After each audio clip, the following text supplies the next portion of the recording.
address again? www.constitutionclub.usa. And Pete Santilli show is there, and many other media resources for patriots who want to get the true news and not the baloney.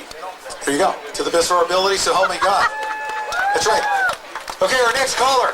Ladies and gentlemen, our phone lines are down, but we're going to go to the microphones. All right, here we go. Our next caller, what's your first name? Where are you from? And remember the rules. Very softly.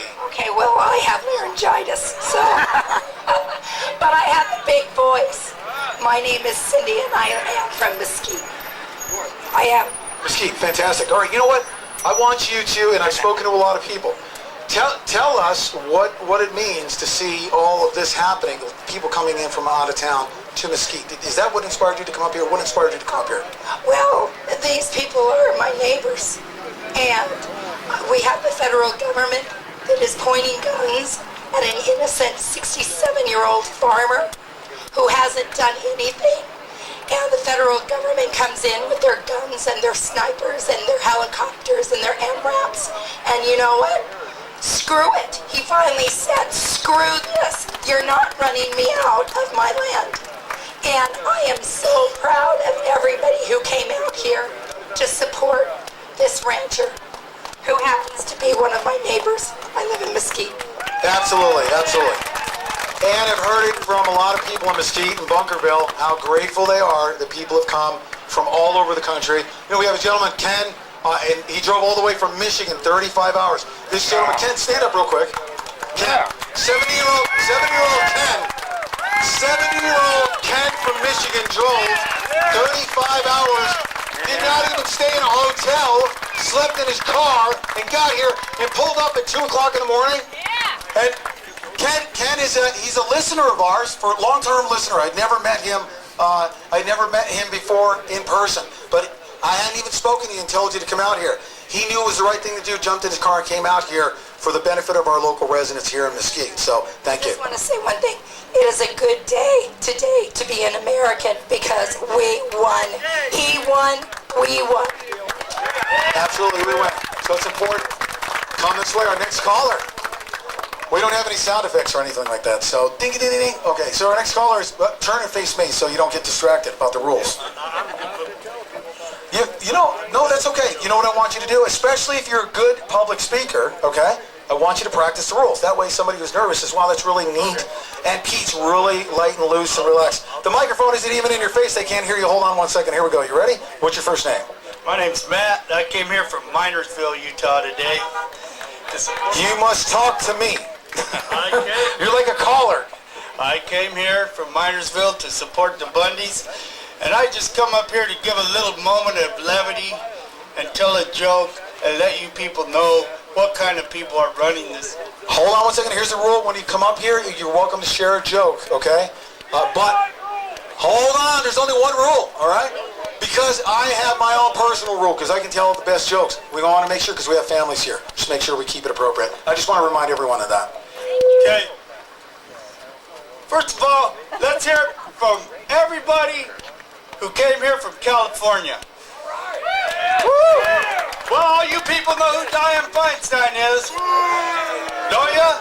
Well, did you guys hear about when Dianne Feinstein, who happens to be on the Interior Department committee that oversees the BLM, was called before the Ways and Means Committee to figure out a way to cut the BLM's budget? Well, they called all the senators in that committee in there, got them sat down, and started asking them what their idea was to cut the budget. They went around the table and they come to Senator Feinstein, and she stood up and said, well, it's my understanding there's over 3 million cattle guards in the western United States. I think we could offer them some kind of retraining and lay them off and save a lot of money. Those are the people who are running the BLM. There you go. There you go. Thank you very much for that. He said there was, yes, absolutely. Thank you very much, sir. I appreciate it.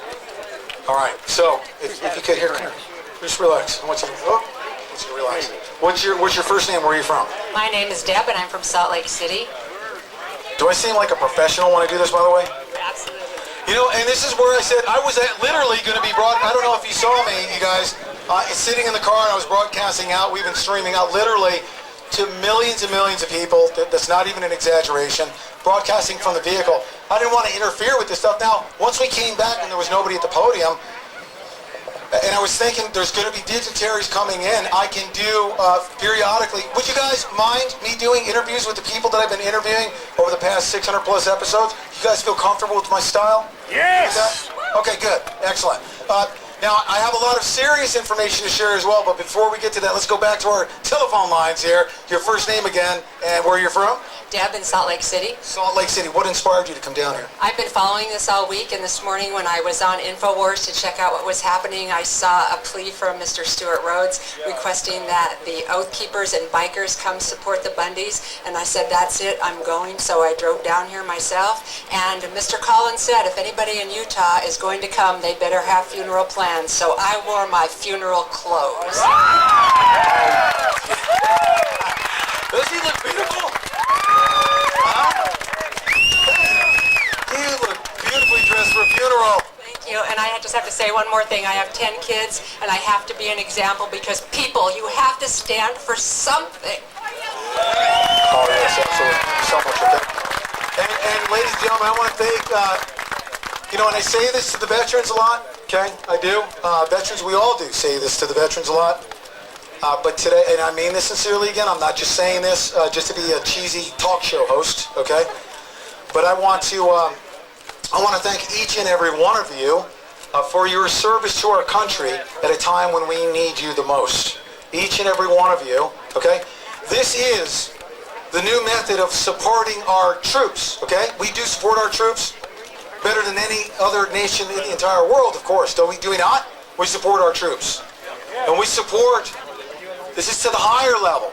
You are the new generation of troops that are going to take back our nation. And I want to thank you from the bottom of my heart, each and every one of you, man, woman, and child. Thank you for your service to our country at a time when we need you most. Thank you. Next caller, please. I want you to say something, and remember the rules, right? You're going to talk to me. No, you don't worry about it, but I want you, if you don't get nervous, that's perfect, because we're going to set a good example for others, because I want to encourage everybody to come up here. Before you tell me what your shirt says here, tell us your first name and where you're from. Here, come over. First name, where you're from, and what does that mean across the top of your shirt? Come and take it. That's right. What's your first name? Where are you from? Hey, Mr. Pete Santilli. My name's Bengiani. Hey, Paisan. What's up, Benny? How you doing? Boom bots. What do you got? Hey, I'm a country boy at heart. Can't you tell by my hat and my accent, But look, truthfully, I left the East Coast a long time ago, like 20 years ago, to get away from tyranny. You forgot about the rules. Talk to me. Go. Get away from tyranny. And now I come out here and I see it's here. It's ridiculous. I can't ride my quad on BLM land like I used to 20 years ago. I can't shoot out in the desert like I used to. It's ridiculous. And now I'm here to defend Mr. Bundy because his rights are all of our rights. And we didn't know what the truth was, but now it all comes out. China's involved here. Does everybody know that they have a city south of Boise, Idaho? It's like 50 square miles 2 years ago. And the people in Boise were protesting, and they lost. They built that city. They're doing underground fracking, I believe. They're tapping the aquifers, and now they plan to do it in upstate New York in the Catskills. It's called China City. But the people in New York over there, they kind of pushed them back a little bit, but they're still intended to do it. And now they bought oil wells in Texas. They just bought our largest pork producing company. You know what, can I say something? I'm going to talk to everybody in the same fashion that I talk to people on my show, okay? You guys want me to be just as honest, right? Yeah. Here's the deal, and don't be offended by this, all right? And I think everyone can agree. I'll tell you what, I don't fear any Chinese coming anywhere in this country. That doesn't fear me. You know what I fear? I fear that my fellow man and woman would be at the other side of that freeway stealing cattle, holding on to land, and pointing guns at my fellow citizens. I fear that more, because I can put out a Chinaman like a cigarette, okay? Like this, all right? I do not fear China, and if you want to debate the issue, we'll debate it. No, I just have to say, I feel for the Chinese people. It's not them. They're good people. They hate their government, too. They've been oppressed for many, many years. But to see all of this coming home to my land, I'm not going to stand for it. That's right. But you know what, ladies and gentlemen, don't be scared. Don't be scared by, and you just said the people of China, there's some people that are good, the people of China. Billions of them, unfortunately, are in the army of China, and we would just kick their butt and light them up with a big mushroom cloud if we ever had to anyway. I do not fear them, and anybody that tries to put the fear in you of any, blue UN helmets or the Chinese or any of that stuff is doing what? We are fearless, are we not? We don't fear that. Hey, what? I'll tell you what. You send blue helmets. Look at what we did here, okay? You show me, and thank you very much, by the way, I appreciate it. Thank you very much. God bless the Bundy family and all America. God bless America. Thank you. Just a couple quick comments. Come on over. Here's our next caller lining up here. Thank you very much. Just think how fearless we were going up against these people who were, and is there anybody that doubts right now that one of our fellow Americans on the other side with a badge would not have hesitated to pull the trigger? Anyone here believe that there was... I'm telling you what, we won, and they did pull the trigger for the following reason. Guess why? Because we had strength in numbers, that's why. Because we would have literally overrun them. We had to have outnumbered them, okay? And outnumbering them and showing them that we are a very strong force, that we, the people, are backed up by a credible threat of Second Amendment in the face of tyranny, okay? When you outnumber your opponent, no matter how powerful they think they are, you think they hesitated to pull the trigger knowing full well that we would have lit them up so hard in our defense? We won by outnumbering them. Now, how do you think this story right here, what we did, is going to make some UN blue helmet guys or some Chinese people, how do you think they're going to feel about coming in and stealing cattle? Are you guys afraid of Chinamen stealing cattle? No! Okay? I'm not afraid of them. Don't let anyone else try to put that fear in you, because guess what? Are we not fearless? Yes! We are fearless. We are absolutely fearless, and we proved it here today. Come on forward. Next caller, please. What's your first name, and where are you from? My name's Joe, and I'm from Hornburg, California, up in Siskiyou County. What brought you out here? How long did it take you to get out here, by the way? Oh, I think about 18 hours. 18 hours. What inspired you to come out here? What was the one thing that you triggered and said, I gotta go? Oh, it was several things, but one, coming back from the military, they're trying to turn Siskiyou County into a national monument. Can't gold mine, can't fish. They found some saber-toothed canary up there, you can't do nothing. I had to move up to Oregon to get the hell out of there. You can't do nothing anymore. And I get on the internet and I see a cop throwing a lady on the ground. That was it for me. So I did get out, come down here. They said, Joe, don't go down there. They got blocks. They're going to take your guns. They're going to get you. I said, well, let them come get me. We have to stand together. If we don't stand together, they'll get us one at a time. Yeah, absolutely. And do you guys mind if I give you my description of what happened with that video? First of all, show of hands, how many of you came out here because you saw that